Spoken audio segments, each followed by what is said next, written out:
Alors, je m'appelle Morgan Simon et je suis le réalisateur de Comptes et blessures, qui est un premier long métrage français. Bang! Alors, Comptes et blessures, c'est un film qui parle de relations familiales, de relations père-fils, avec une femme entre les deux en fait. Donc, c'est une sorte de triangle amoureux un peu inhabituel. Et autour de ça, le film va parler de la scène rock alternative à Paris, une scène qui s'appelle le post-hardcore, donc une musique assez énervée, on va dire. Et mon envie, c'était vraiment d'arriver à mélanger finalement les non-dits de la famille, les conflits entre les membres de la famille, donc père-fils, l'absence, le deuil, et la musique, qui est une forme d'expression voilà, qui permet de relâcher, on va dire, la pression, et en tout cas de se libérer de certaines choses. Et je crois que c'est de là qu'est venu le film. Bang! And now we're gonna bang. Alors, Compte tes blessures, c'est un titre qui est arrivé dès le départ, avant même l'histoire. C'est un détournement en fait d'une expression anglo-saxonne, Count Your Blessings, qui est tatoué d'ailleurs sur le torse de Kevin Ezais. Et en fait, c'est un détournement parce que finalement, le Count Your Blessings, ça veut dire voir la vie dans ce qu'elle nous a apporté de bon. Et Compte blessure, évidemment, c'était voir la vie comme une forme de lutte. Et c'est aussi une référence, cette expression anglo-saxonne, à un album d'un groupe important de cette scène musicale, Bring Me the Horizon. Et pour moi, c'était important, voilà, en même temps, d'ancrer le film dans cette scène, de cette façon. Our way to Mars. Alors, je pense qu'il n'y a aucun chemin qui amène à faire du cinéma. Chacun a sa propre façon finalement de mener sa vie et de s'écouter. Moi, j'ai commencé à m'écouter quand j'avais 20 ans. J'ai fait de biologie, donc j'ai fait un bac S et 2 ans à l'université. Et j'ai senti que j'allais pas faire ça toute ma vie, même si ça me passionne toujours. Et d'ailleurs, dans le film, il y a des références à des cours de biologie. Mais j'ai senti que j'allais pas faire ça en fait. Donc je me suis orienté dans un cursus plutôt de pub, de communication, qui était pour moi plus créatif. Mais j'allais jamais au cinéma. C'était vraiment une chose qui m'intéressait pas du tout. J'en avais pas forcément les moyens. Mes parents viennent pas du tout de ce milieu. Ils vont pas non plus au cinéma, même si j'ai vu des films à la télévision. Euh, et dans ce cursus de communication, il y a un professeur qui nous a demandé de faire des films de façon totalement amateur. Et moi, ça m'a intéressé. Euh, j'ai commencé à voir des films par ce professeur, notamment les films de Kubrick. Et j'ai eu envie de continuer assez naïvement. Je me suis écouté vraiment, je me suis dit, tiens, ce serait bien de voir s'il y a des écoles pour pouvoir faire ça. Et j'ai vu qu'il y avait une école qui s'appelait la FEMIS, qui était une école gratuite, qui était difficile d'accès, mais qui était la seule vraiment gratuite. Et j'ai eu la chance de rentrer dans l'école en scénario. Et ça m'a permis finalement de pouvoir libérer plein de choses que je voulais faire sans même le savoir en fait inconsciemment. Et évidemment voir des films, faire des films, période de films pendant 4 ans, ça a été un accélérateur énorme. Et c'est vrai que sans cette école, je sais pas si j'aurais pu faire ça en fait, parce que je venais vraiment de nulle part en fait. J'ai choisi le cursus scénario à la FEMIS parce qu'au départ je voulais vraiment simplement écrire. J'avais eu l'expérience donc de faire des courts-métrages de façon totalement amateur dans ce cursus de communication. Et je faisais tout, donc j'écrivais, je montais, je réalisais, enfin je faisais vraiment tout. Et ce qui me plaisait le plus c'était d'écrire et justement de ne pas me retrouver dans les galères de tournage tout seul. Enfin voilà, j'avais cette expérience-là qui était un peu lassante on va dire. Donc j'étais vraiment entré pour écrire. Et dans l'école, j'ai rencontré Nathan Wilcox, qui joue le père dans le film.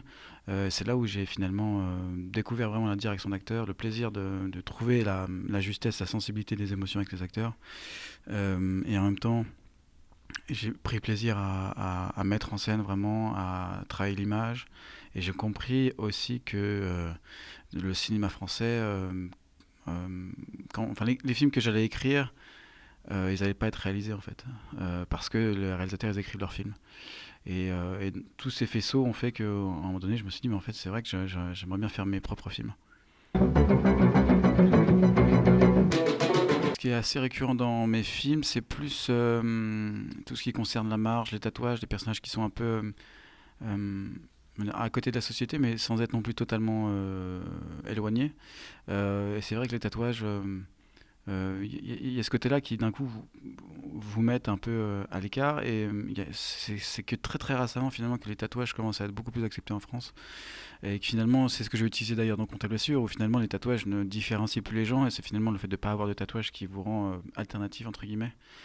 Euh, Pourquoi est-ce que ça vient de... Il y a tout ça qui vient, je sais pas dans mes films, je sais pas pourquoi.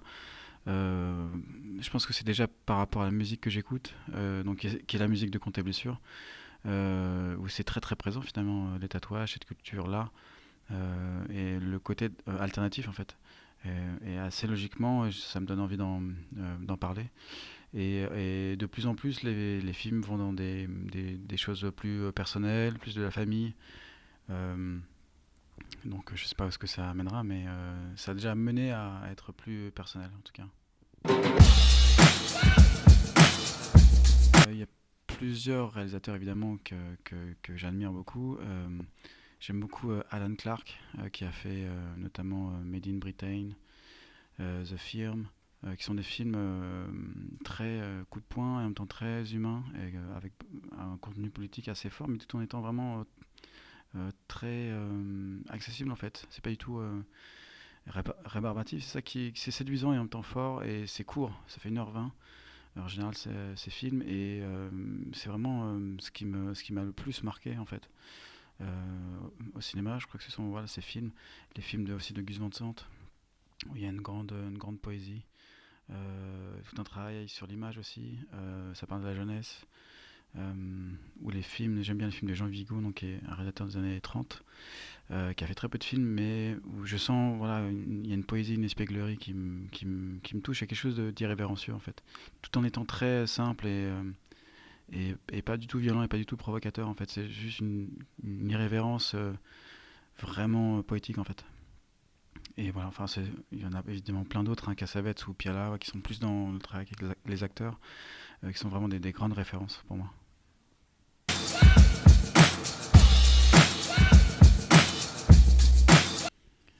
Compte tes blessures, c'est le prolongement en fait de deux courts-métrages, on va dire, d'un court-métrage qui s'appelle American Football, qui parlait de cette scène musicale, mais d'une façon plutôt romantique, donc pas du tout comme dans Compte tes blessures.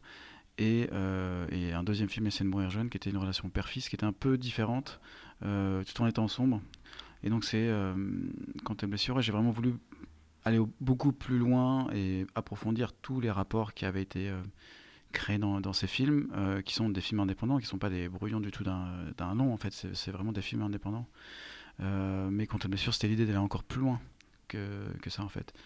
Et ce qui a été difficile le plus dans la réalisation de Compte et blessures, en fait, c'est pas tant la réalisation que l'écriture, c'est ça qui était plus long, de trouver finalement cette histoire qui est très très simple. Et c'est ça qui a été le plus long en fait. Le père dans le film, je pense qu'il aime son fils, il est juste incapable de l'exprimer, et il y a aussi des années de non-communication qui font que ces deux blocs qui s'entendent plus du tout, et du coup qui vont mal se parler en fait. Voilà, il y a quelque chose qui a été rompu. Et quand Monia Chokri elle arrive dans cette famille, elle va faire exploser tout ça et en même temps elle va rétablir des relations en fait. Je pense que le personnage de Kevin Azaïs et le personnage de Monia Chokri, il y a une chimie qui opère entre eux en fait. Qui fait que à un moment donné c'est irrésistible, ils peuvent pas, même si c'est interdit, ils sentent bien il y a quelque chose qui se passe entre eux en fait.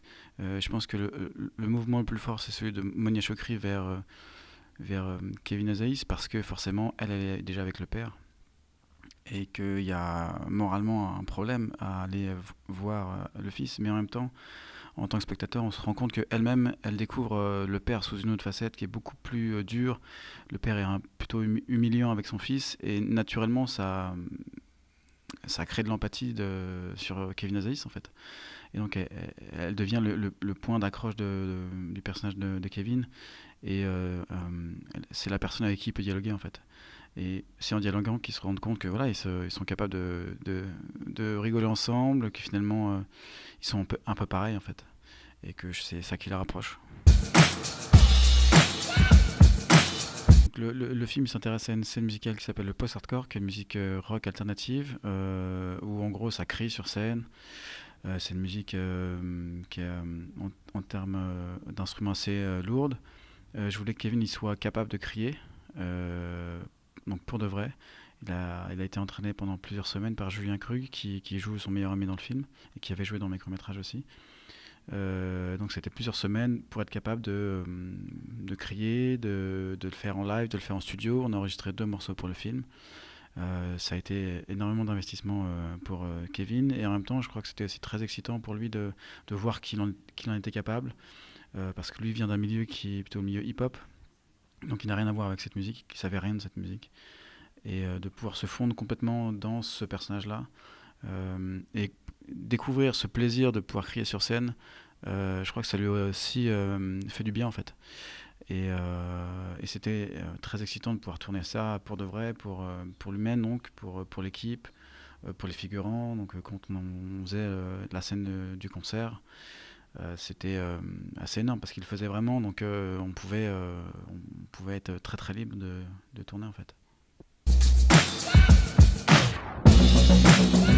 Alors avec Nathan Wilcox, on a fait 6 ou 7 courts-métrages, puis donc Compte tes blessures. Je l'ai rencontré à la FEMIS quand j'étais en première année, et c'est un acteur qui a vraiment une énergie particulière parce qu'il a un parcours assez atypique. Il est britannique, mais il joue en français en fait. Et du coup, il a une énergie qui n'est pas une énergie d'un acteur français.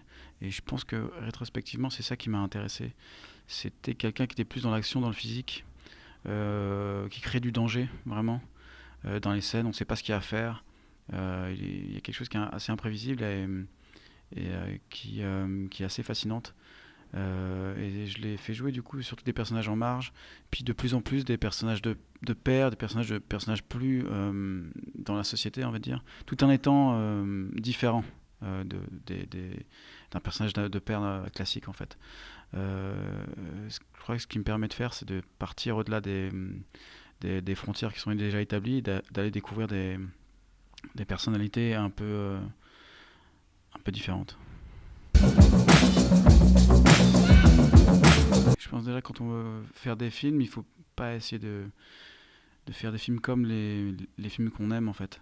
Il faut simplement essayer de parler de choses qu'on connaît, et pas de fantasmer, de faire un film en fait, se dire ah oui ça va être comme ci comme ça en fait. Simplement de parler de choses qu'on connaît en fait. Et après, on saura si on est capable d'en faire plusieurs, mais il faut se lancer, il faut en faire souvent des films. Il y a des téléphones portables, c'est tout à fait possible de faire des films sans caméra. Et ce qui compte, c'est ce qu'on a raconté en fait. Et plus on fait de films, plus on est capable d'être subtil, d'être personnel, d'être intéressant. Donc il faut absolument pas essayer de ressembler à quelqu'un d'autre que soi-même. Et donc ressembler seulement à soi-même, c'est accepter d'être fragile en fait. Et pas d'être dans un fantasme en fait. Le fantasme il est pour soi, et en fait, enfin, à mon sens, ça ne fonctionne pas en fait.